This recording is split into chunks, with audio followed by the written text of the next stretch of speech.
All right, I think we are live. Yep, we sure are. Hey everyone, and welcome to Chef AJ and Friends. Today's the first Tuesday of the month, which means it's normally time for Straight Talk with Dr. Doug Lisle, but he was called out of the country. So instead, you got me and my friend, Dr. Matt Lederman. Dr. Matt is a longtime colleague and friend, and you may remember him from the groundbreaking documentary Forks Over Knives, or as the author of the Forks Over Knives Plan, a New York Times bestselling book, and his amazing new book, Wellness to Wonderful. And even though he's a medical doctor and he could answer medical questions if we get some in the chat, he's actually here today more as my friend and to support me into revealing to you all my diagnosis of lung cancer. So please welcome Dr. Matt to the show. How are you doing? Long time no see, and what have you been up to? Hey AJ, thanks for the warm introduction there. And yeah, just great to be here and to support you. I'm really focused on helping you meet your needs today of wanting to be caring and transparent and um, just the warm heart that you are, and asking that everybody else receives you and holds you with that care and love that you try to hold everybody else with. And yeah, I've been doing a lot of work, as you know, not only in the nutrition and lifestyle field, but also in what we call connection medicine and how important that is. And uh, focus, especially on doing in nonviolent communication. And I think this is a really wonderful um, time today to employ that, because I know that one of your concerns was how are people, are they going to be nice, right? How are people going to respond to what you're sharing? And my request is that everybody is focusing on that care and connection, and then we can get through anything together if that's our focus. Well, So I'll stop there. Yeah, go ahead, it's AJ. interesting that you brought that up because I didn't sleep for, I'm a good sleeper, and I didn't sleep very well last night because I was nervous whether or not this was the right thing to do. And I'm at the level, I'm not talking about nervous like anxiety, which I've had my whole life, but the kind of nervousness I got, for example, when I was on the Tonight Show.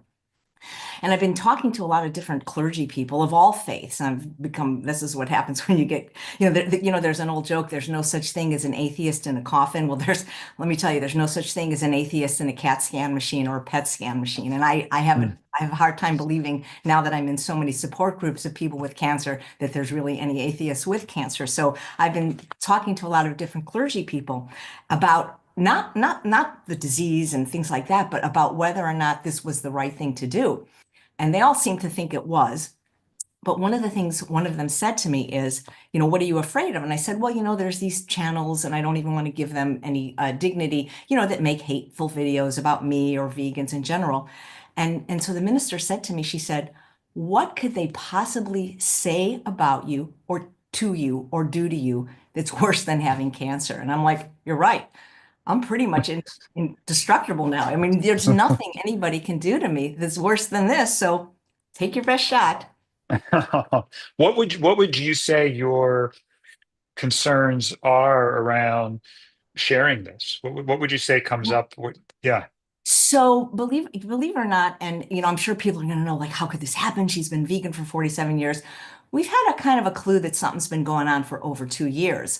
And the reason we didn't share it earlier is because there really was nothing to report because some tumors were found incidentally. They're called incidental pulmonary nodules a little over 2 years ago. They were extremely small, too small to biopsy or worry about. And so when I'm going to come on and, just it didn't seem to be a story. But some of the people, even prominent people in the plant-based world, thought that I shouldn't share it because it could hurt veganism. And people will say, see, the diet doesn't work. She did it for almost 50 years and she still got cancer. And I wanted to share this because I happen to know that there are a lot of people with cancer that are in my position that are much more prominent than me as influencers or people in the vegan world that are suffering in shame and silence, like I have been for 2 years, being afraid to tell anyone because well, what about, I have a book coming out. How can I be somebody promoting health and wellness and diet and then be sick? But you know what? veganism is 100% fatal because being human is 100% fatal. We're all going to die.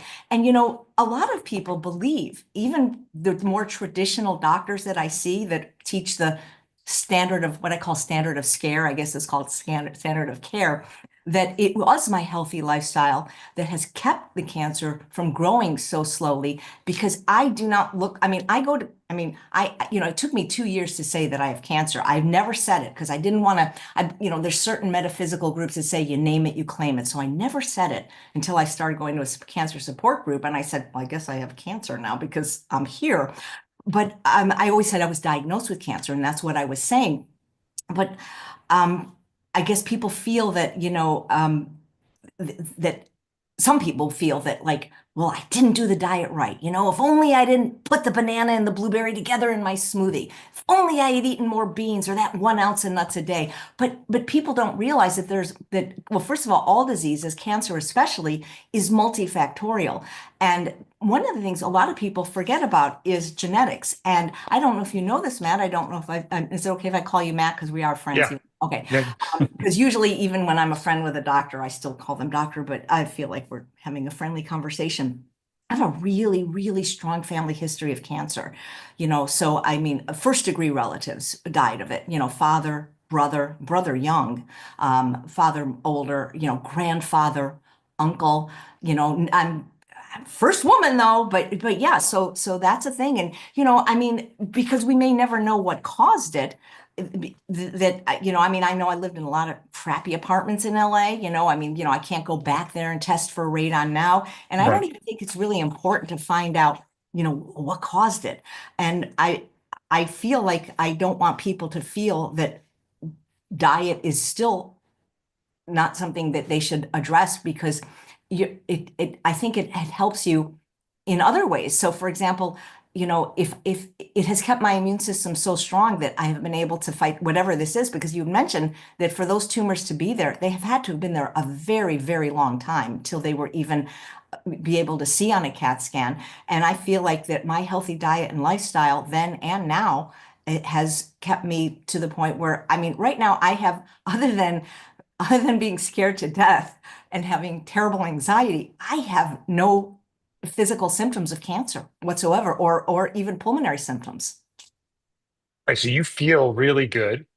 You look good. It hasn't affected your activity. If you didn't get that scan, you would have no idea there's anything wrong even. Yeah, I wish, a lot of people like to know everything. I wish I never had gotten the scan. Do you want me to just share, the story of why I even got Yeah. the scan? And because it's, you wonder, did did having that test, because how Dr. McDougall, bless him so much, he was going to do what you're doing for me. He was going to come out with me, and hold my hand while I told people. And unfortunately, he passed away. But he always says, stay away from doctors, and I think he's right. So I'll tell this story as briefly as I can. So in April of 2022, I moved from Southern California to Northern California, where I now live and love. And in July of that year, I went to Mexico. I frequently go 1 to 4 times a year and teach at this wonderful spa called Rancho La Puerta. And occasionally I would come home with a UTI for whatever reason. And I've had UTIs many times and I know what they feel like. And it's kind of like lower abdominal or pelvic pain. And so I didn't have really any doctors here. So I went to a urogynecologist, and I went to him and I said, I think I have a UTI, I have pelvic pain. And so he took a urine sample in the office, and he dipped it, and he said, no, you don't have a UTI. And he diagnosed me, or should I say, misdiagnosed me with something called interstitial cystitis. Now, I didn't have interstitial cystitis. And this story is important because I think people have to listen to their own wisdom. I knew in my soul that I didn't have interstitial cystitis, even though I was being treated for it. For 100 days, I had raging pain, but I was told I had interstitial cystitis. I took the medicine for interstitial cystitis. See, this is about the thing about just listening to what the doctor said. And I talked to Dr. McDougall about it. He put me on this special diet that was the most restrictive diet you could imagine for interstitial cystitis. You had to like eat the fruit cooked. There was like nothing to eat. I had lost like 10 pounds. I was in support groups for people with interstitial cystitis. And the whole time I'm thinking to myself, I know I don't have this. I don't have this. But it took months to get an appointment with another doctor. And then finally I got an appointment with True North with Dr. Peter Sultana, who's been kind of my guiding doctor since 2011. And he ordered what was called a urine culture. Now, I'm not a doctor, but what I understand from Dr. Sultana is just because they dip it in the office and it's negative doesn't mean it's negative. You have to culture it. And sure enough, I had a raging UTI. And for 100 days being in this incredible amount of pain that if somebody had diagnosed me correctly, a simple antibiotic, I would have been better. But by then, so much damage was done from having this for 100 days that I actually had to be on antibiotics for a year after that. But during that 100 days, when I was in so much pain and I was going in for these ridiculous procedures, maybe not ridiculous if I had had interstitial cystitis, they're called bladder installations, and they were uncomfortable and they were just horrible. I had said to the doctor, I said, please, I just don't believe I have this. Is there any other test you can give me to see? So he ordered an abdominal CT scan with and without contrast, which, by the way, I found out I'm allergic to iodine, so not doing that again. But anyway, this was now, we're talking September of 2022, and the test came back that I had 4 millimeter tumors on my liver and lung. And so I said, what is this? And they said, well, don't worry about it. In 6 months, we'll do a chest CT scan. 6 months later would have been my birthday, March 22nd, but I don't like to have a CAT scan on my birthday. So the next day, I had a lung CT scan, and it showed that I had a 14 millimeter spiculated nodule deep in medial, right in my chest, about less than 2 millimeters from my aorta. And so I said to the doctor, by then I had a good doctor, and Dr. Neil Nedley, the head of Weimar, so very comfortable with him. And he's a plant-based doctor. And they said, well, don't worry. And so then they did what's called a PET scan. Never had one of those. Don't like them very much because you can't eat any carbs the day before. So it was terrible just eating fat all day, the day before, fat and vegetables. And so then that was April 14th, 2023. And then on April 15th, which was a Saturday, and literally 10 minutes before I had to go live with a very, very special show that day, I get a little text because we use this thing called My Health Online, and that's how you communicate with your doctor, make appointments, send messages. And apparently it's a California state law that they just disclose everything without even telling the doctor. I'm like diagnosed with like lung cancer. And this is a Saturday morning. I don't have a doctor. It took me a year and a half to even get an oncologist. It was crazy. And so here I am freaking out, and I got to go live. And so that was pretty scary. And so, a normal person would have probably told their husband, not me. I called Carrie Otis, my comedy teacher, and I just said, look, we have to start doing comedy again, because I remembered Norman Cousins, and really what I've been doing since being diagnosed is living my life the way I should have lived my life before. And it's funny that it takes sometimes a big slap like cancer to get you to wake up and live the life that you were meant to live and supposed to live. And so that has been a good thing with that. But I find it funny because I wanted to come out doing a stand-up comedy set about it. And I've written what I think is a hilarious stand-up comedy set about being diagnosed with cancer. But anytime I would perform it, people just were like this. And it's like, maybe now that I'm telling everybody, they can embrace it and just laugh with me, because to me, laughter really is the thing that's going to heal me. So after being diagnosed, I just jumped into like stand-up comedy, improv, like I was doing like 10 classes a week. So now, sorry, get back to the medical. So now this is April of 2023. Well, I couldn't get an oncologist because it's like the old saying, you can't get a show on Broadway till you have a show on Broadway. Well, I couldn't get an oncologist without a tissue biopsy. Well, I couldn't get a tissue biopsy because the tumor was too small at the time. And the thoracic oncology surgeon said, I don't want a biopsy because they're not conclusive. Let's just take your left lower lobe out. And I'm like, well, I kind of need that one because I'm a lifelong asthmatic. I also have COPD, and I just don't think my pulmonary function is good enough to lose my left lower lobe. So I was able to get a radiation oncologist to see me without a tissue biopsy. And as she had mentioned, she could do radiation, but the kind I need, they don't have at this institution. It's a specialized kind called proton beam, and they're only available a few places. And until I get Medicare, it wouldn't be paid for. It's like $200,000. So that didn't seem like a good avenue either. And so what I finally did at my own expense, $2,200, I had the gentleman on the show. I had what's called a liquid biopsy, which they claim is 99.6% accurate. And it did show that I had lung adenocarcinoma. And so apparently that was enough for myself to get an oncologist, but still it took like, it's the wheels at Sutter move slowly. So I finally had one. But as it was growing very, very slowly. And I didn't feel like I should come out and tell people about this because even though I've been pretty transparent with my life, having gone on the show The Dog Whisperer on National Geographic and talking about, losing children and having panic disorder. And, when I wear a brace, I tell people I have trigger thumb. It's not like that I was ashamed or trying to hide it, but I didn't want to alarm people, just like I don't want to alarm people now when there was really nothing really, what am I going to tell people? And plus my show is guest driven. It's not just about me. I'm actually kind of very uncomfortable having to talk about me, but I know people will want to know. So I'd rather just tell them now than have to answer every single text and email. So that would be that. So, it's growing very, very slowly. Again, no symptoms, but this is really interesting. And when I was diagnosed on April 15th, 2023, within a month, my hair fell out and I lost 15 pounds. Now, there is no way, and all the oncologists say there's no way cancer could have done that. And this is where you come in, because one of the things you teach and work with patients and is how important dealing with stress in your life is, that how stress just not only can create disease, but it can make it worse, even causing cancer to metastasize. And until you can handle your stress, it's going to be very hard to heal from disease. But nobody said that the cancer caused a 15-pound weight loss and my hair to fall out. So I went to doctors and the dermatologist said it's called telogen effluvium and stress can cause it. I mean, it's pretty much growing back now in most places. And Dr. Doug Lyle was said it's because I was so nervous all the time. He said he used the phrase hyperadrenalized, that my metabolism has just gotten, through the roof. So those were things. And I was wondering if people were going to notice and say, God, why is she so skinny? Why is her hair falling out? And so at times I thought maybe I should say that, but those were the only things that happened. I don't have shortness of breath. I did at one point, October of 2023, when I was at True North. I've gone to True North twice. I'm doing a medically supervised water fast in hope to shrink the tumors. And even though so far that hasn't happened, I will say that a lot of other wonderful stuff can happen to you when you do that. And plus, it's a place of great care.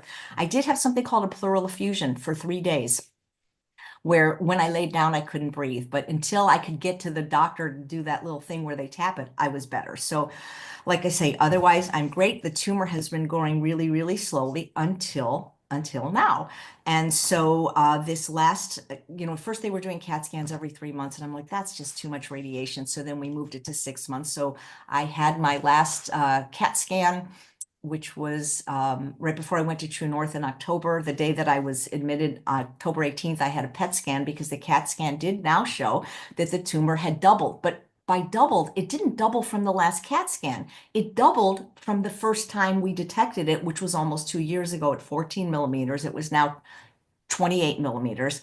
But the bad part is, and I guess I still don't know enough about cancer to know why this is bad, but this seemed to alarm a lot of people, is that I now do have a metastases in the bronchial lymph node. And so the powers that be were really freaking out about that. So I had another PET scan. And then on November 5th of this year, I had a consultation with an oncologist at Stanford because I had decided if I ever did get radiation, I'd want to get this really new kind that targets METs and that's specifically FDA approved for lung cancer. Fortunately, they can't see me. Number one, they don't take my insurance, and number two, they can't treat me now with METs. But on November 5th, which was actually 4 weeks ago today, that is when he officially diagnosed me with stage 3 lung cancer with metastases. And that is when my emotional health really tanked. And so I'm doing pretty good right now. I'm not crying. I'm getting through this broadcast. But as you know, because we talk all the time and you've offered me so much mental health support, not just from you, but from the magical unicorn known as Mark, because I cannot explain what this man does for me, but he is like, if you're watching, Mark, we love you so much. Like he texted me, like it's so hard to explain. Try to explain what this man does for my mental health would be trying to explain why chocolate tastes good. I don't know, it just does. But but and now I've lost my train of thought. Yeah, so the last month has been really, really difficult for me because I guess I have cancer now. If I don't, I got something and it's growing. And so now I have to make a decision I mean, I can still decide to do nothing. That is a decision, doing nothing. That's what I've been doing. But so now I have to make some kind of a decision if I want to do something. And what that something is, there's not one something. And you know, Matt, you used to be an emergency room doctor, right? I would cover emergency rooms. I'm Right. internal medicine, but yeah. Right. So if somebody came in with appendicitis, there weren't like 500 ways to treat it, right? You kind of knew what to do, right? Right. Right. Like, so maybe you did labs or whatever. But what people don't understand, unless they're in the cancer space, is there is no one cancer. There's cancer, many different stages and many different body parts, and even two people with the same cancer. You can't just slap just like an appendectomy on cancer. And so and one of the things I've been doing. And I have like basically four mental health people that are help. I've like that's how much help I need because that's what the problem is. But one of them who specializes in OCD, Dr. Laura Bruce, who's been on this show, she had me do this thing. I have like a whiteboard that's as big as this screen, and so what I've been doing is exploring all the different possibilities, both from standard of care in the United States to outside of the United States, in European countries, in Mexico. And this just, information overload and overwhelm, but there's just so many different things, that a person can do. But because now I have a metastases, nobody, with the exception of some clinics in Mexico, will even consider treating me without a biopsy, a surgical biopsy, not the tissue, not the liquid biopsy that I had. And I had been avoiding a biopsy because I'm deathly afraid of surgery, at least surgery that involves general anesthesia. And the biopsy that they would have to do to get the bronchial lymph node, it's called an EBUS. And so far, I haven't been able to find a surgeon or a pulmonologist that will do it under conscious sedation. But I can get the surgical biopsy of the primary tumor, which I've agreed to do on December 17th at 8:30 in the morning, which is another reason I'm coming out, is because if people want to know what they can do for me, is just like I really am a big believer in prayer. And so at 8:30 a.m. Pacific time on Tuesday, December 17th, if you want to just think a good thought about me, because they will do that without any anesthesia for me. And I'm pretty tough. I had two endoscopies and a colonoscopy without any sedation. So he feels can do this. They do put a little IV in because if it gets really uncomfortable, they give you they have a cocktail of Versed and fentanyl, which I don't really want the fentanyl, but they'll give me just like a baby dose because I respond very profoundly to even small amounts of medicine. And so that was the other reason is because I didn't want to have general anesthesia because when I was a teenager, I had an allergic reaction to general anesthesia and almost died and was in the hospital for several months. And nobody ever figured out what that was. We have a real smart immunologist on my case now, not on my case, like on my case sheet, like helping me thinking of what, working that out. So that was the other reason. But now, so I'm getting the biopsy. And the thing that scares me probably more than the biopsy is getting a brain scan, two brain scans, because they're worried that the cancer might have spread to my brain and my bone, which, I don't want. The thing is I told the oncologist yesterday, I said, if there's any bad news, if there's any, just tell my husband first, don't tell me. I'm pretty sensitive to this. So yeah, that's everybody's That's up. restraint. Yeah, everybody's up Everybody to love. now. Yeah, So yeah, yeah. And I think it's important for people. I tell people this all the time that we all have cancer. We all have cancer cells growing in us, and our immune system is trying to fight those. We try to decrease toxic burden, that we get, whether it's through the air or through the water or through our food. And we just do the best we can to try and keep the balance towards that cancer growing or spreading as slow as possible so that we get to live to a ripe old age. So this idea that but just like any diagnosis, right? When people get diagnosed with cancer or diabetes or heart disease, that's not like they were healthy the day before, and all of a sudden today they have that disease, right? They've had insulin and blood sugar problems for years. It just got bad enough that they could diagnose it with our tests. Same thing with heart disease. You've had heart disease growing since you were a kid, not you, but people who had it, right? They since they were as a kid, and then all of a sudden it is bad enough that you get symptoms or our tools can pick it up. So this idea that I think the diet and the lifestyle are very important to do, regardless of whether you're diagnosed with something or not, because you give yourself the best chance to fight these issues. And then if you do get diagnosed, you give your best chance to thrive and live as long as possible with whatever those diagnoses are. And I think if we think of it that way, it's not, oh, well, the diet didn't work, or it's, oh, well, it's gotten me to where I am today and I feel really good. And this is some things that happen. There's no diet that's a panacea, and people should not have to suffer in silence because they're worried about criticism or ridicule. And that to me was the biggest thing, AJ, in coming to support you, is that I think the hiding or the whole, the silence piece, the question of whether I should keep this private or not, I think that has such a potential damage, right? Not only to your psyche, but to your overall health. I think a lot of people, this is where we got, Alon and I got into this connection medicine piece, is that the diet is so important. It's the foundation. But there's so many people that don't understand that anxiety and stress and living in a disconnected, isolated, sort of high threat environment, like, this emotional disconnection and threat, they don't realize how much that impacts inflammation and cancer growth and gene expression and even mitochondrial function, right? There's so much that's affected that I think that we have a lot of people with still some low-hanging fruit to address if they really want to optimize. And I think you pointed that out, AJ, just working with our friend Mark, right? And just doing some of the connection work that we've talked about. When I first talked to you, right, AJ, I said, this is not going to make sense. And your head is not going to understand this, but you just got to trust me and do this work. And what I like about you, AJ, is you dove in, even if you just sort of said, "Hey, I'll try anything," and then afterwards you'd be like, "I still don't understand it, but I feel better." And then as you did it more and more, right, that connection work, that self connection, that ability to manage your anxiety and that threat physiology, as we call it, is so important for your health and overall well being. And I think a lot of people don't have the support. Like doctors will talk about, oh yeah, stress, but they don't know exactly what to do.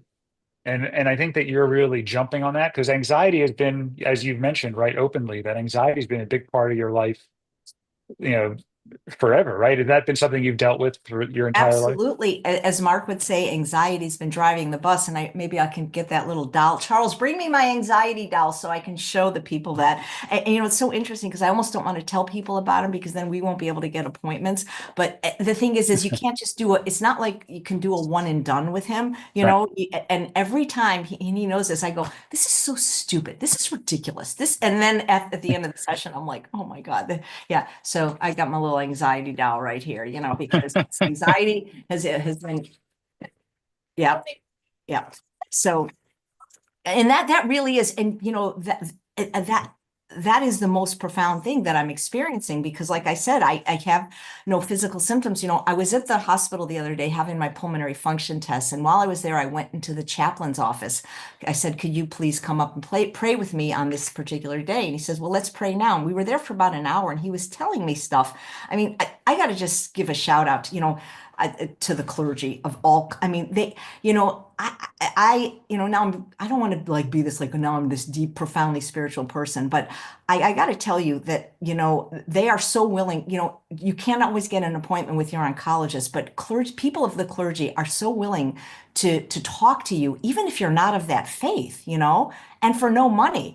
And they just always seem to know what to say. And I've talked to Catholic priests, I've talked to a Presbyterian minister. I mean, I'm trying it all. But this guy was non-denominational. He said, I just finished my rounds and I just saw 17 patients that are much sicker than you. And, one of the things he was trying to say to me is that, you know, by worrying about what's going to happen, because I don't, none of us know what's going to happen. I could be hit by a bus today, but by continuing to just worry about the biopsy and the brain scan, I'm suffering now for something that's going to happen in the future.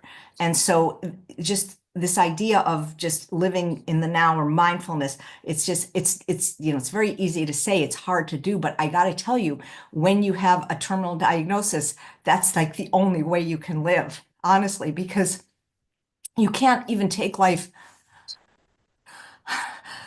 a day at a time anymore, or even an hour. So you have to take it like literally moment to moment. Right now, I'm with my friend Matt, and that's all I'm doing because it's just that is really all you can do. And then I have to just always just, mornings are the hardest because, for the last 30 days, I would just wake up just crying. And I felt like I wasn't going to cry today because I felt like that I had already cried every tear there was. But the thing is, that I just remind myself like the chaplain said, there's 17 people in the hospital much sicker than me.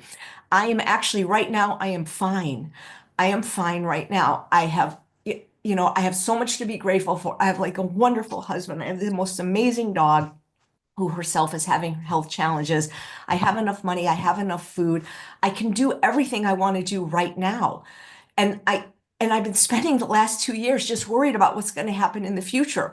And what really freaked me out is when the Stanford doctor told me, like, well, this is how you die of lung cancer. And like, I did not need to know that, like I don't, in this idea of like seeing a death doula. I mean, I'll see one when I have to, but the idea is like, I mean, I don't know if you've ever seen the play, Matt. Have you ever seen the play Our Town by No. Our Town? It's like, I mean, that's basically the secret to life from Emily. Do human beings even realize life every moment when they live it? And the answer is no. And so I find that the thing that's helping me the most is just finding joy in the ordinary. Like yesterday, we were, sorry, I got to get my dog. Well, Uh, you know, AJ, yeah. AJ, just take a second because I don't want you to lose your thought Mhm. of the story about yesterday. But also, I think when people say live in the present moment, I think that it sounds good, and then people don't know exactly what to do. In fact, I think that's a lot of the work that you're talking about, whether you're doing it with Mark or what we talk about, right? It's being able to allow whatever emotions coming up to flow and sort of move through and to embrace it versus try to avoid it or suppress it. Yeah. And then to enjoy and be fully present. Right? Is that how you see it? Well, I see that I'm spending my life avoiding how to feel what I feel and Mhm. pushing it away, pushing it down, and not wanting to feel my feelings because they're so uncomfortable. But what Mark does is he gives us like a safe space to do it. And it's like, you know what? It really doesn't kill you to do it. I mean, it's not that fun, honestly, but I can't say it's fun, but yeah, I mean. I don't know. But this dog, this is usually what I do. But anyway, but it's amazing how just something like this can just make you feel better immediately, you know? Right. And I think, and it brings me back to the comment you said about comedy, right? When you were making and comedy, you're very present. It's hard to play and laugh and be anxious at the same time. So it makes sense why you enjoy comedy. It is quite healing. It's quite anti-inflammatory, right? So, but I think when you laugh, for a lot of people, they're so uncomfortable with unpleasant feelings or talking about death or all of this stuff, even doctors, right? One of the gifts I think we give patients is to be able to allow them to be fully present and speak to what's alive in them. And if that's their fear, if that's their anxiety, if that's their sadness, to allow that to have space to come out. So when you have your comedy, if people are unable to laugh about that, they're unable to be present to what's supporting you the most. Right. I think that the comedy you're saying, hey, laughing and making jokes is sort of a way that you express yourself, a way that you heal your body and your heart. And I think that if some people are uncomfortable, it's okay to name that, but it doesn't mean that what you're doing is wrong. In fact, I think that's one of the big gifts, right? A lot of what I do, right, is I'll work with people and help them navigate their health situation, whatever it is, and be really just a support along the way. And I've had patients tell me that one of the best things that I do for them is when they have cancer, and I'll talk to people really close at the end of life, nowhere near where you are. And nobody can talk to them because they don't know what to say. And that person can't express themselves or share their pain because they're busy managing all the people that are visiting them. And they don't want to get upset or sad or admit that they're scared because everybody else gets uncomfortable. And I think that's a real burden to carry. So AJ, one of the asks I would have of your community and your friends is to be able to support you, whether it's with comedy or whether it's just you expressing your fear. And there's nothing they have to do, right? That's what I think the work that we do, what Mark does, it's not about fixing anything. It's about making a safe space to allow that to come out. And then it naturally passes like any other feeling. Does that resonate? Yeah, absolutely. And you talk about sharing the burden of, there's an old saying, a burden shared is a burden halved. Mm. And so it just I just now I can do my comedy set because people know it won't be such a surprise. Yeah. And when people are uncomfortable, that's their own feelings that they don't know how to navigate, which to me is a sign they just need support navigating their feelings. But it's not that you're making fun of people with cancer. It's not that it's uncaring. Well, It's no, that I'm making fun of my e- experience with it exactly, completely. Yeah, exactly, yeah, exactly. And I think that if people can come from where you are versus sort of putting their own story on it, they can get in the moment with you and enjoy a laugh about something serious and potentially sad and scary, and you can still laugh about it. yeah. Well, that I think, I mean, it's so trite, but laughter is the best medicine, and that's just everything I do is just to really just to have fun now. And Yeah. so, another reason I wanted to tell people is like, I'm sharing the diagnosis with you, but I don't know how private I might choose to be if I do decide to get treatment, because that's the other thing is like, everybody's everybody's going to have an opinion on what I should do. And the thing is when people tell you in life, if I were you, I would blank. That is crazy because if you were me, you would do exactly what I'm doing because you would be me. You know what I mean?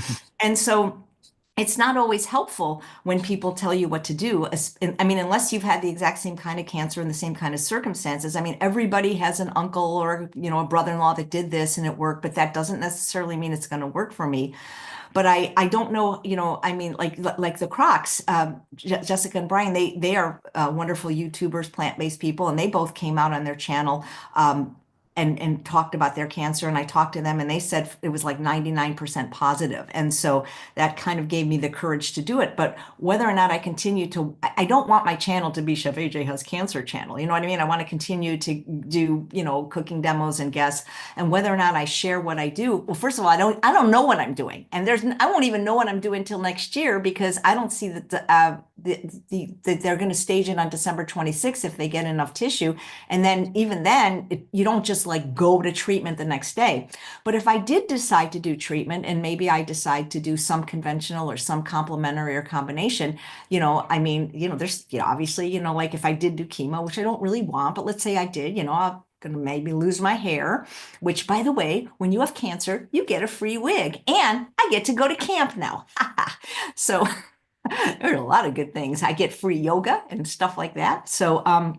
So what I'm saying is depending on how I feel, I may choose to want to not share anymore, or maybe even, take a break or a leave of absence. And right now we're looking at maybe I'm going to be 65 in March, and I was not going to retire till I was in my 70s, but I might take an early retirement and take Social Security. I just don't know what I'm going to do.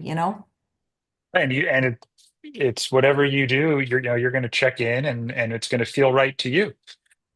Right. I think that's the key is that what you think today and how you feel today might be different a month from now. Yeah. And you're taking it one day at a time.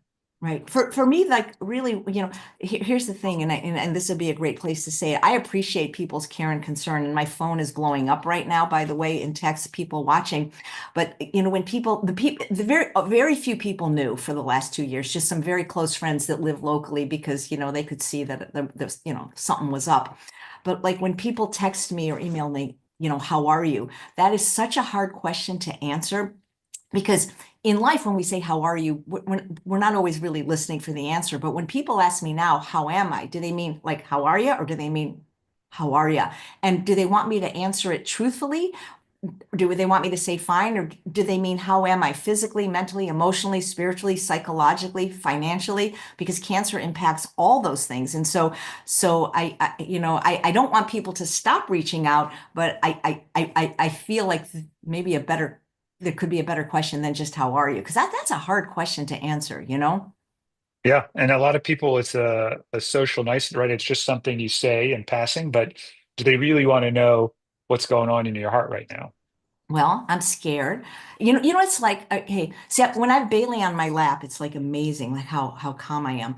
So I don't know if you've ever been to like Colossus at Magic Mountain, or imagine like you're on the scariest roller coaster in the world, but you're a person that doesn't like roller coasters. And you know how like you climb and you climb to the top, and then you get to the top and that feeling of terror. That's Mm, what I feel like almost all the time.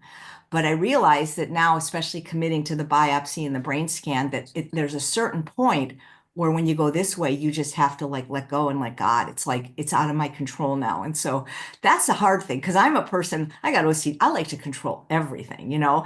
And guess what? You cannot control cancer or what cancer is going to do. And so I basically just have to live as a person with cancer. It's hard because, I almost feel like I have a C on my chest now, like the scarlet letter, like I have mhm.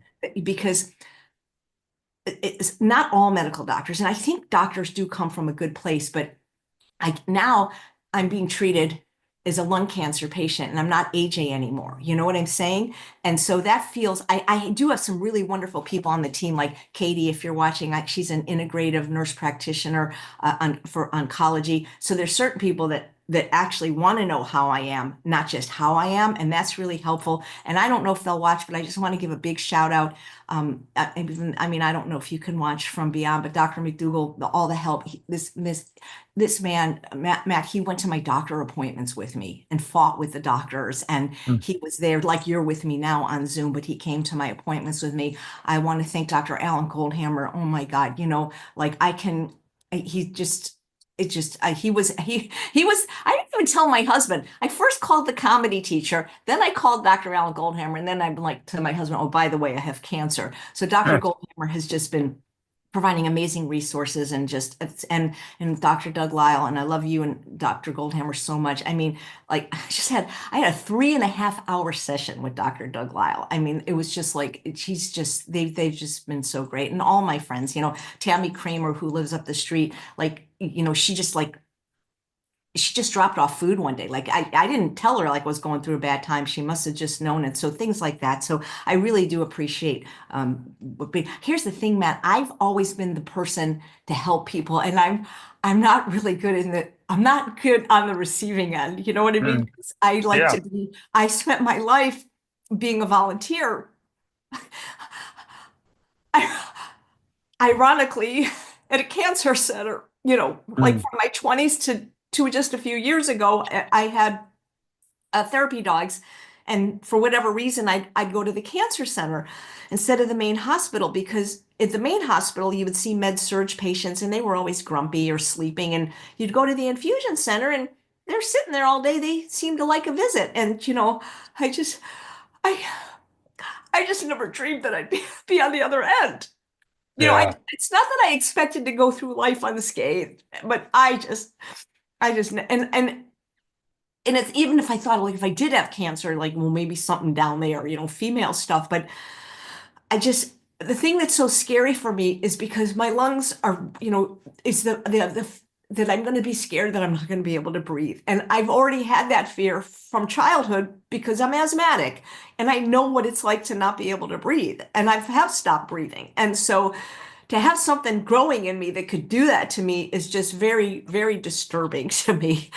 Yeah, so like the shock of being, someone with cancer, especially after, volunteering the way you did and seeing it from the other perspective, and then also the fear of not knowing what's going to happen.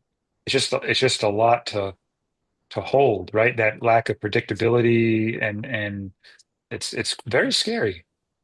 Yeah. And that's why, it just that whole idea of just right now, I'm fine. And I have to keep reminding myself that. And it's like the weirdest thing I meant to tell this sooner, but we don't I haven't had television since 2018, but my husband has stuff on his computer. So I I can only watch stuff if he turns it on. And so we do have Netflix. And so he wanted to watch Emily in Paris while we were, straightening up the house. And it's like I had so much joy cleaning my house yesterday. Like I can't even explain it. It's like because we were joking, said, well, I don't know how long I'm going to be here. Like Thanksgiving Day was sort of mixed for me because we had 32 vegans come and we had the most delicious meal.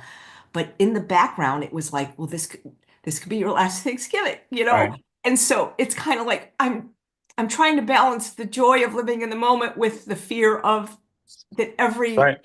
moment could be the last. But anyway, so we said, well, do you want to go to Paris now? We could maybe do stuff because one of the things on my bucket list, believe it or not, I don't want to go to Paris, by the way, but I do want to go to Disneyland. And I mean, go to Disneyland. And what I mean by that is I grew up in LA. I've been to Disneyland, but it's always really stressful and you have to rush and I mean I want to go to Disneyland like for 3 days. Like really go to like I want to now that I have this like newfound ability because I have cancer to see things differently. Like I really want to experience Disneyland through the eyes of somebody that has just gone to Disneyland. And that's kind of it. But I didn't want to go to Paris. But what I was trying to say is just like like I cleaned my house yesterday in a way that was just like, I mean, it made me so happy. Like, like little things now, just sitting with Bailey, taking Bailey for a walk. And it's like, it's almost like nothing else matters except It's having in the joy in moment. the moment, I always have been so busy trying to make enough money that now it's like I don't even I mean it's not that I don't care about money. I mean I need money obviously for treatment and stuff, but it's like it's just I wish I could have been like Emily in Our Town sooner, but I guess sometimes you just need to be hit on the head. Yeah. And it's like the hardest thing that you're mastering, right? Is that illusion of control that we all think we have over life. And then it's like, you know, I mean, I'm resonating with what you're saying, AJ, just personally, right? Because it's so easy to go through life and think there's almost an infinite amount of time, even though we know in our heads that we're all going to die at some point. But when you have a diagnosis like this, you really connect to the fact that control is an illusion and getting your priorities in order. And that would help anybody, whether you have a week to live or 20 years to live, right? It's just so hard to do sometimes. What has been a big shift for you? Have you noticed as you like to actually execute that? I'm curious if people are saying, yeah, I resonate with that too. What would be something if you don't have the diagnosis to sort of kick you in the butt to get you to be able to start making that shift Well, I think they need sooner? to ask themselves, are they living their life for them and in the way they want to live it? Mm. Or maybe watch Our Town. I don't know because, one of the reasons I also wanted to tell my audience is I had this goal of going live every day for 5 years. I started going live accidentally on March 20th, 2020, when the pandemic began. I had no idea it was going to turn into Chef AJ Live or a daily live show because I have a real job outside of YouTube. I mean, I actually work full time. I do all kinds of things. And but then it became this show that I was doing every day, and I did it for 4 years and 3 months until the doctors really said that I had to stop working so much. And the thing is, now that I'm not working so much, I really like it. I like it better. And but you get, it's like, and I mean that things like weight loss just seem so insignificant to me right now, and Right, I've been in that space for a long time, and I am hosting one more year of the Truth About Weight Loss Summit because I was obligated to do so. But when I think about it now, I'd rather just like instead of doing a summit on weight loss, I'd rather do a summit and interview cancer survivors because that's really what I'm interested in now. right. And I go to this group, and it's kind of mixed because part of it is helpful because you can really bare your soul, and these people understand. I'm like the newbie in the group. A lot of these people have had cancer for years and all kinds of treatment and repeat cancers. But in a way, it's also sad because when you're in a group with people with cancer, at some point you're going to lose your new friends and stuff. But now I have less tolerance for, okay, excuse my language. People are like, unsubscribe. I have less tolerance for other people's bullshit now that's insignificant. So like when people like complain about stupid stuff to me, it's like, I'm sorry, I got cancer. I'm not going to listen to this. You know what I'm saying? It's Right. like, so it's basically just kind of like, people said, oh, you should take, ayahuasca or whatever, but you don't need to do that because you can still choose to live your life with this heightened awareness that we're supposed to be doing all along. But for whatever reason, as a human being, and most people are human doings, it's just been so difficult. So, at some point I'll write this in a maybe journal or whatever, but um, you know, I mean, they say cancer is like not they. I mean, a lot of people say cancer is a gift, and so I'm just trying to look for the gift, I guess. Well, and being with, I can see why cancer groups, like people with cancer, because they see life differently. I think there's two big things, right? They see life differently, they approach life differently, but also they talk to you differently, right? Like they're not afraid. They don't.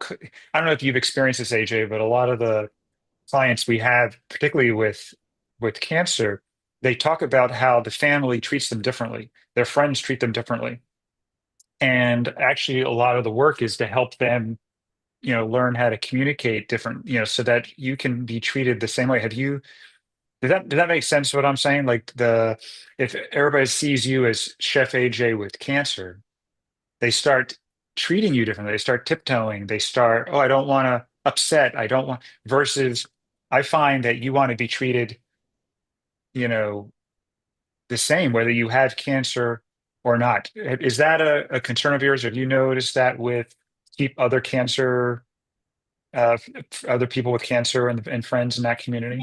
Well, I haven't noticed it yet because I've only been in the group for a month, and so I'm still kind of getting my feet wet and making friends. But so far, so few people knew that they so far they haven't treated me differently. I That's mean, true. basically what I told them, because we did a little bit of Zoom a couple of years ago, and I said, look, if you want to do something for me, just play with me. And what I mean by that is like, you know. I do stuff with me. Like I love playing games, going to escape rooms. Like all they seem to want to do up here is go to do potlucks in restaurants, and that's fine. But I like experiences and I like doing Mhm. things. So now I'm on a trivia team, and now I have monthly game parties, and these are all things that were on the list to do someday. But you know what? Someday is now, guys. Someday is now. Right. Trust me. Someday is now because Yeah. not put off living until you are gonna die because it's all, but it's amazing. Like it really is like it's just the simple things now that bring me joy. Like just every day taking a walk with Charles and Bailey. Cause it's unfortunate that she's going through something very serious right now and her time might be more limited too. But what are you gonna do? Because worrying about it just makes me sick now. So I think that's the main thing. And I feel so bad for people with anxiety because mine has been debilitating my whole life. And now it's at the point now that I have to do something about it because the anxiety will kill me faster than the cancer, trust me. So that is Right. what I have to get a hold on. And that's where Mark helps and Dr. Doug Lyle and Dr. Laura Bruce and Elma Marie, if you're watching. I literally have four therapists. Right. I mean, they all do different, they all work on a different thing. Right. And that's the thing, just to make clear, is that it's not to not worry, right? It's not that we can't get rid of the worry, but we don't try to make the worry go away or pretend that it's not there or distract from the worry. We approach it and we allow it to sort of come through. To me, it's the same, right? People say, well, if I stay with it, I'm gonna, it's never gonna go away, or it's just gonna stick around all the time. I don't want to be worried all the time. But actually, these feelings are just messengers, and they're letting you know that there's something important they want heard. And once you hear it, they move on. right? So to me, it's what is the need behind the fear? What is the need behind the worry? What is the need behind the sadness? And sometimes if we don't attend to that need, the feelings continue. So AJ, I think you've just from talking to you, over the months, I think your ability to look deeper beyond the feeling instead of trying to make the anxiety go away or the worry or fear, right? I think you are now getting better at trying to be more curious about, well, what does it want to be heard? Would you agree with that?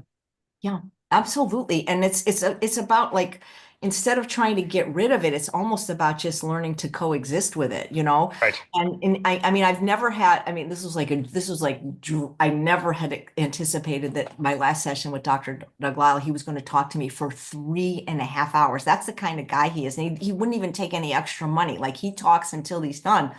But I basically said to him, do you have any tips or tricks or tools, to help me manage the anxiety of cancer? And again, I'm not going to say this as eloquently as he, so don't, but he basically said, look, it's not going to go away. And somehow when he said it wasn't going to go away, it made me feel better about it. You know what I mean? Like, because here I am just looking to exterminate something that's been a part of my life forever. And when he said it wasn't going to go away, I just realized, okay, well, then it's going to be with me, but it's not going to rule me. Does that make sense? Yeah. Anxiety, all of these feelings are really important, right? If you have hunger, the difference between like hunger is unpleasant and so is anxiety. But hunger, you're very clear that means you have a need for food. You go meet your need, the hunger goes away. Anxiety is a little more nebulous, but if we can get to the need in the same way, the anxiety goes away. So if you are standing by the edge of a cliff and the anxiety comes out, and then you take a step back so you're not by the edge of the cliff, the anxiety goes away. Its need is met. I think if we can look at feelings as they're not good or bad, we don't medicalize the feeling as it's a disease. It's just a feeling that comes or goes and lets you know that you have important needs to tend to. And anxiety, the way I mean, we're with a lot of anxiety patients, people with shakes regularly and panic attacks. And the conventional way of treating anxiety, I think, is missing a fundamental approach. And it's not to make it go away or to heal it or cure it. It's to learn how to befriend it and interact with it and listen to its messaging. The same thing with anger. I work with a lot, particularly men with anger issues. And what they're trying to do is not get angry. And what we actually do is we teach people how to be angry, how to navigate through it. And I think if that's how you look at your feelings, I've seen a big change in you, AJ, around approaching these feelings differently. I don't hear as much your goal is to get the anxiety to go away. I hear much more, hey, I got it. I got this anxiety. Sometimes it pokes my head out. Sometimes you'll ask for extra support, whether it's a session with Mark or something else. And sometimes you navigate it yourself. But it doesn't seem like it's the problem anymore. It's just sort of one of the many feelings that come and go in your life. Well, what's so interesting is, so it was like I said, the last month had been the worst of the last 2 years. Just for some reason, like I could handle stage one with no meds, but like when, it was like this time the cancer is real. And so I remember like, because I was waking up in the morning, I was literally having panic attacks that lasted like 72 hours because I have a history of panic disorder and my arms would fall asleep. And I don't want to take psych meds, not to judge people that do, but they just make me feel worse. And so, but I had talked to this one, it's funny, maybe you can explain what this is in medicine, but I had this one kindly nurse practitioner, Leslie, if you're watching, probably not.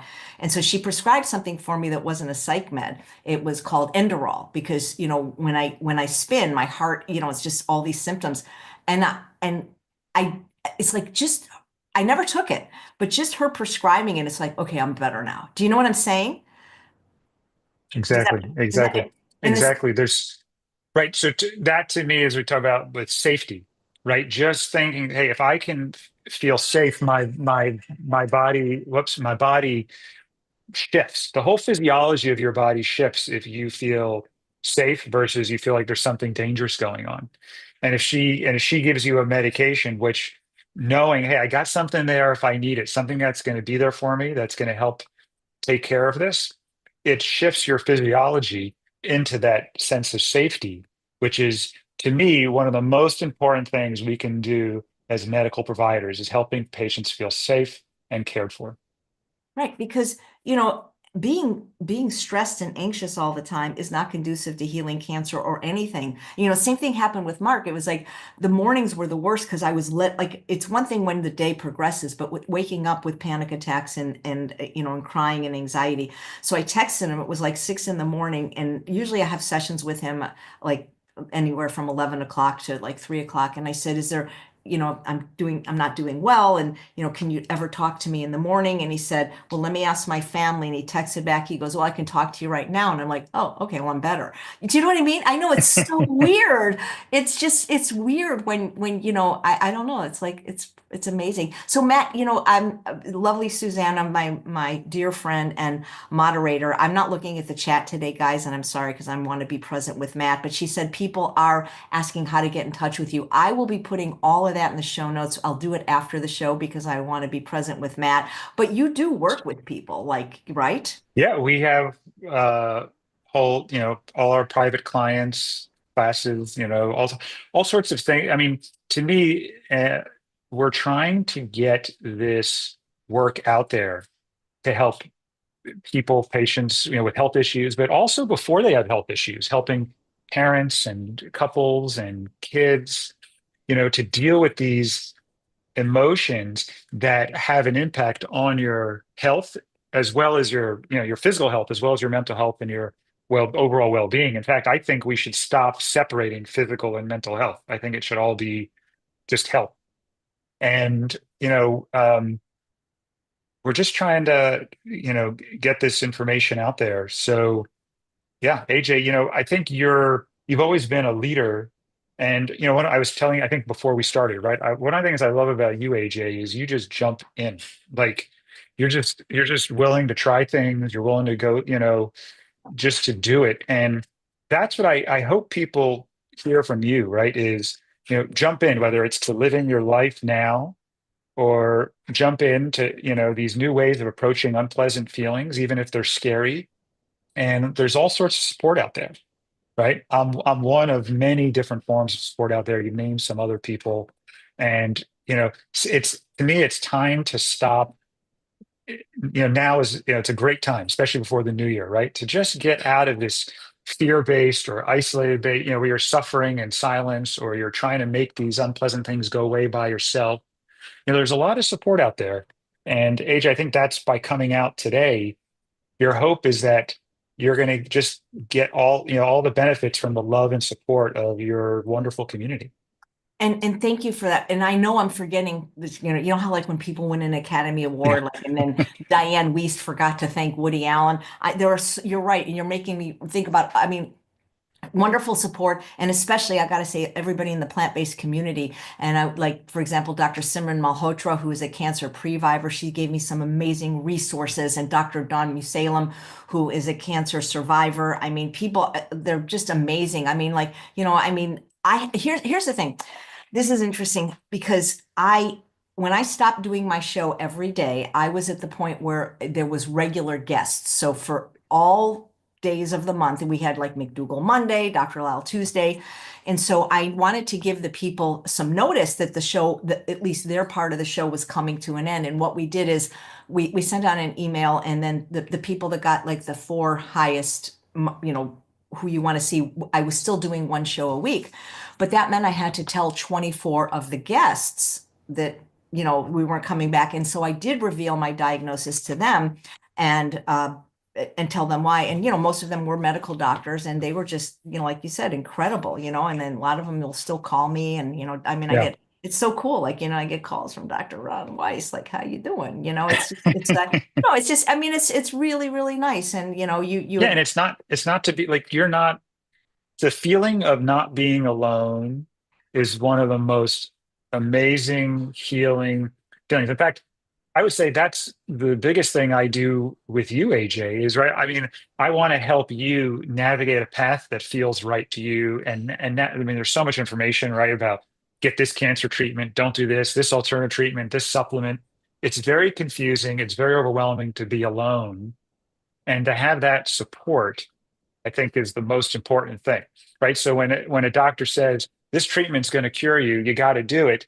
Well, hey, can we look into that? Let's figure that out. Let's look at the information, right? So that I think when you're alone, whether it's I'm just sad and I need someone to hear me, I need some empathy, or hey, I need some information, some support navigating information, that you have that system in place. That is essential for anybody navigating any health issue. But in general, I mean, navigating real life, I work with Mark myself, right? I mean, I work with Mark just for maintenance around practice. It's like a muscle, practicing connecting to feelings, because we're not taught how to do that, right? How to navigate all that. So to me, it's putting your support system in place, whether you have a serious diagnosis or not, and making sure you have that community to fall back on. Everybody, I keep getting texts. Everybody's asking about Mark. We will tell you about Mark, but it's like you can't just, I think what you have to do is show with him because you can't otherwise it's you know what I mean, and I'd be Oh willing to yeah. be, I guess since I'm being vulnerable now, I mean, how much worse could it get? I could be the guinea pig if you want, or you could do it.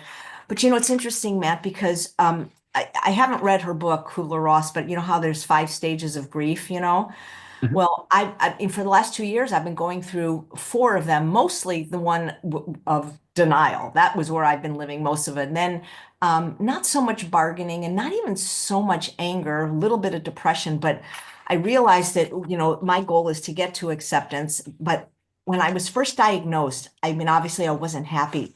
But it's funny because I remember it, and again, if there's anybody out there in medical stuff, don't be putting stuff in patients' chart. I want to be an advocate to fight that. And they won't, they said, well, we have to, it's California law. And it's like, that's no way to diagnose people with cancer on a Saturday. You should have the doctor call you. But I remember when I first got the news, I was stunned. And I still sometimes don't believe it. I keep thinking I'm going to wake up and instead of saying, what, what, God, why? I remember saying, thank God it's not Charles, because I Mm. think this would be so much harder for me if he was going through it, or even Bailey. But at the same time, like, he's very stoic and I worry about him because, I said to him yesterday, Colin, I said, you don't have to do this, Meaning, I don't mean like you can divorce me. I mean, he could, but it's like people don't realize how hard it is on other people. Mm. Yeah, and that's I'm hearing there, AJ, just your deep care for Charles and the impact on him. And sometimes, right, there's so much focus on you and what you're going through. You want him to get the care and support he needs too. Yeah. Well, I will tell you, when you have cancer, people are pretty nice to you. I'm not saying they're not nice with other diseases, but I feel like, like even just like simple things like, I know it's really hard for doctors to hug or shake hands, but every now and then, you get one or they'll just like touch you on the back. And it's like, it's, I mean, I, I think doctors should do more hugging. I think that is unfortunate in the system.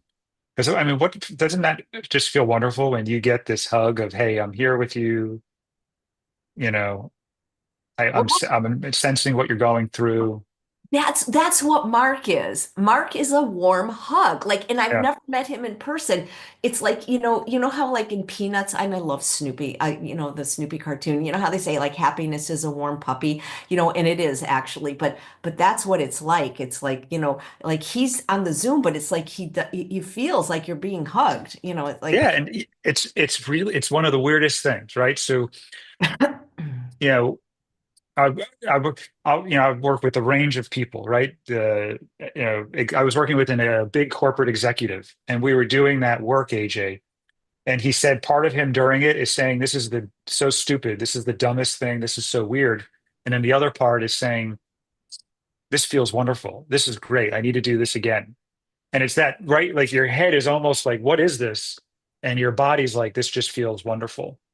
And I think that it's so hard to explain that, right? Because when you explain it, you're trying to talk about it in the headspace, and you have to really feel it to know and understand what's happening.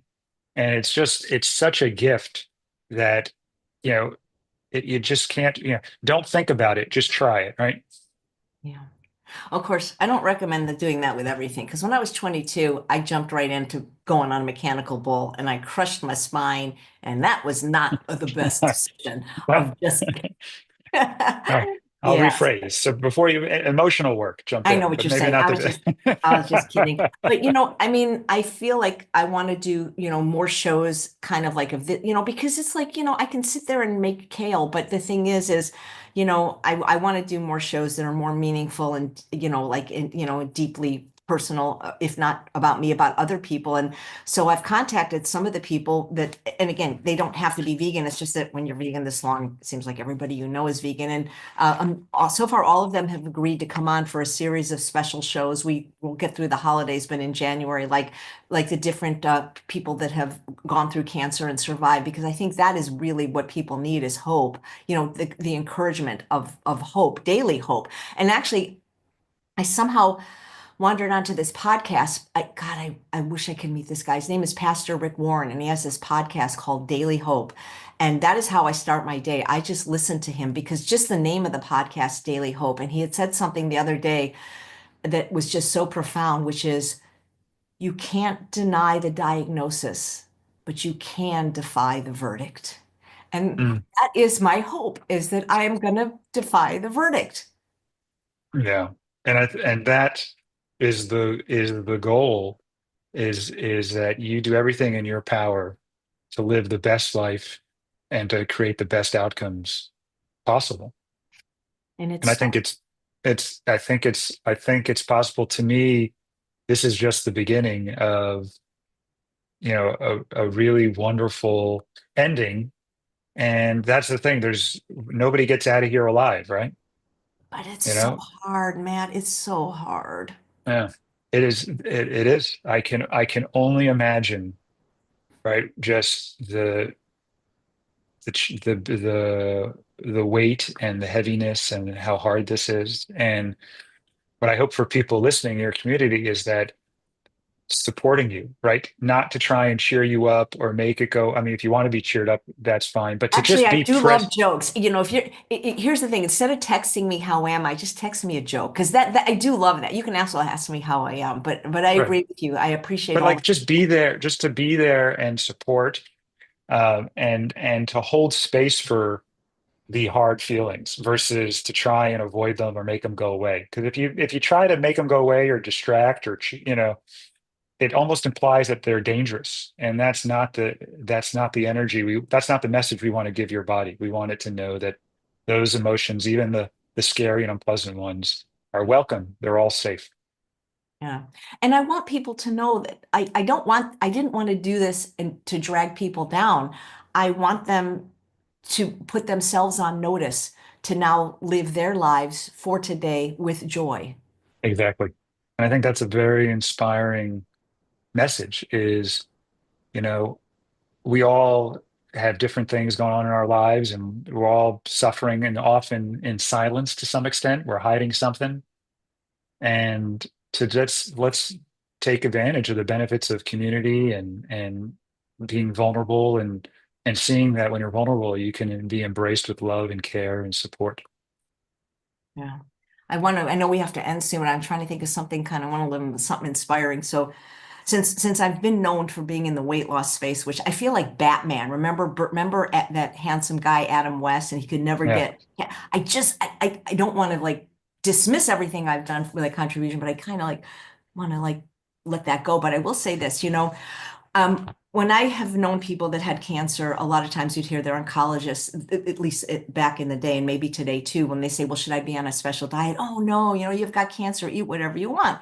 And so when I was diagnosed, I'm thinking, well, you know what? What the heck? I'm just going to eat whatever I want. But the interesting thing is, because I've been eating healthy so long, it's like really all I want to eat is healthy food. Like, I mean, I've given myself permission to eat whatever I want, because I'm right. dying, and I have made my diet more liberal. I'm not gold hammer perfect, nor that I ever was. I mean, I still eat plant exclusive vegan. I don't eat oil because it just makes me sick, but I don't worry about the little bit of sugar or salt anymore. So I started adding a little bit more calorie dense foods this year because I am skinny now and I am can't seem to gain weight no matter what I do, but I'm adding avocado and I'm adding gluten-free bread and not afraid with nuts. But I want to give people hope if they're still struggling with that, that if you eat healthy long enough, that becomes your preferred way of eating. Right. It's just, to me, it's like amazing that I just really want to eat healthy food, not because I have cancer, just because it just tastes better to me now than junk food. Yeah, it feels better. And it also, even if you decide to do different treatments, it's going to make your immune system, that's what it runs on most effectively, right? So it's to me, no matter what you do, it can only help. And like you said, you feel better. So why would you do something different if you're not going to feel as good? Yeah, absolutely. I, Well, I, thank you. And it was just I mean, it was amazing how we even connected because I had texted you when see again, I feel like Dr. McDougall is watching over us from Mhm. heaven. And I had texted you because, to tell you he had passed away, and you asked me how I was doing with it. And the thing about like telling a lie, you don't remember who you told. And the thing about telling a few people I had cancer, like, who did I tell? And then when I said, well, I'm extra sad because he was helping me with my cancer, and then you're like, you got cancer? And I'm like, yeah, yeah, you got cancer. I do. yeah. Well, I'm forever grateful to Dr. McDougall. He was such a big impact in my life, and I'm glad we were connected the way we were. And I'm so happy to support you, AJ, and so glad that you came out and have shared this in a way that feels really resonant with your values and your needs. And I'm sending you lots of love and care, and just like I imagine everybody who's watching is doing. And I look forward to our continued time together and all the wonderful things that are to come. Well, thank you so much. And thank you everyone for watching. I really appreciate your love and support. And we'll get through this together, or we won't. All right. And Matt, I'll put all your information in the show notes just as soon as we're over. I know a lot of people will probably want to be contacting you, and we will get the magical unicorn mark on the show as soon as possible. So because you need to see what he does. Yeah, And yeah, all right. Well, it's wonderful. thanks so much, Matt. Thank you, Oh, everyone. And please come back next Wednesday at 11 a.m. Pacific time for Dr. Alan Goldhammer. All right. Love everyone. thanks. Take care. Live your Bye. life.